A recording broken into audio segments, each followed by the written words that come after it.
All right, guys, we're back again. Still from my parents' basement. I'm Clay, Dynasty Trades in 5. I'm Shane, Dynasty Trades in 5. That's Scott. Scott. This is Scott. Yes, Dynasty and Chill. Thanks for stealing my spotlight, Shane. All right, let's rock and roll. So we are doing Diontae Johnson on this episode. Shane, you're up. Scott went last. So, you know what's fun about Diontae Johnson is what we love in fantasy football is like just projecting that it's going to be this straight arc, like this way, right? Not an arc because an arc goes this way, but just straight ascension, right? There's never going to be any like dips or anything like that. And guess what?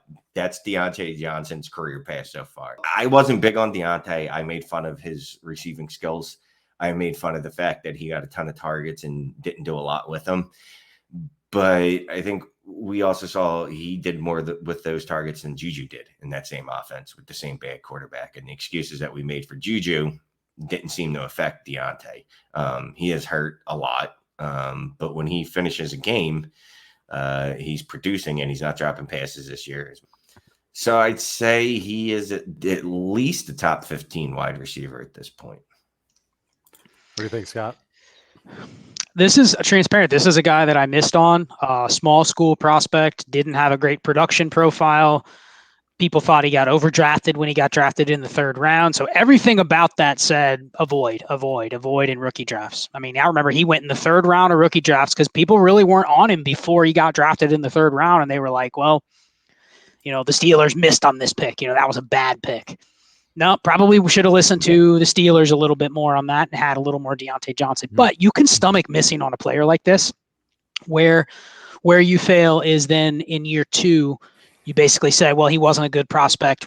It's a fluke that he did anything as a rookie, where he should have been, well, wow, he did something as a rookie. I should be interested now and give him a pass for what he did in college. This year, 5 games, averaging 10 targets a game. Only 4 players in the league are doing that.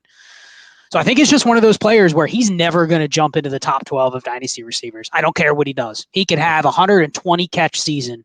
He's never going to get into the top 12 because his profile never had enough to get there, period. People are never going to value him that way.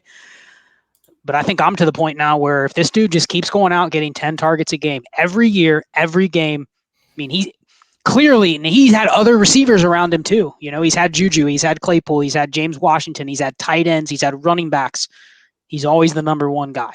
They're always targeting him over everybody else. So forget the quarterback change, anything. I mean, I think he's probably undervalued. I don't have enough shares, but I'd be willing to buy. The problem is, Shane, what do you buy him for? Clay, what do you buy him for? You can't get him for a first, so that's the tough thing. No. Would you trade him straight up for Nicholas Chubb? Give me the running back. Okay. Scott taking a running back, even though they all die. Okay. All right. Bold.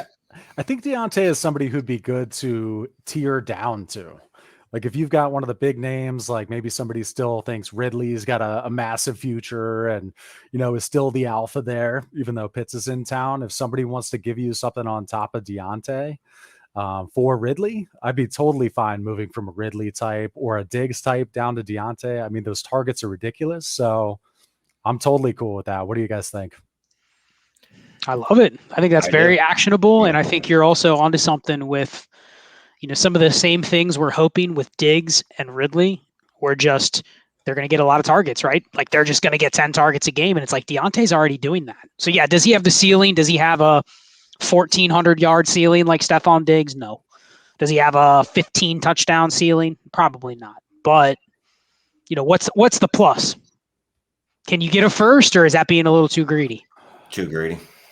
First and a second swap, where maybe you give a second and get a first, something like that. This is where you turn your 2022 seconds into 2023 firsts. Ooh, yeah, I got to go try that in every league. I'll report back to you guys. How about Cooper Kupp for Diontae Johnson in a second? Cooper Kupp for Diontae. Yeah, Kupp. Okay. Diontae Johnson and a 24 first or Cooper Kupp. I think I still go Kupp, but you're getting down getting into some format dependence. What type of build do I want to have? I mean, I guess here's a good one. How do you rank Diontae Johnson with, Judy, Chase Claypool, or T. Higgins? And I was listening to a show the other day, and they talked about this prototype, the big physical receiver, where they could just have these blow up years if they get 15 touchdowns. but there's a lot more volatility with a guy like T. Higgins or Claypool compared to Diontae. So, I mean, how would you rank those guys? Would you take Diontae over those two, Shane? I'm taking Diontae over Claypool because he's more consistent. Okay. But if I'm playing my upside heart of hearts, I'd probably go Claypool because I still think that guy's got like DK Metcalf, like next level insane ability. Diontae Johnson's skill set is more transferable or more usable by all types of quarterbacks. Like bad quarterbacks can target guys underneath. Most bad quarterbacks can target guys in the intermediate game. Not a lot of bad quarterbacks are lighting it up down the field consistently because they're not going to get a chance to play enough to do that.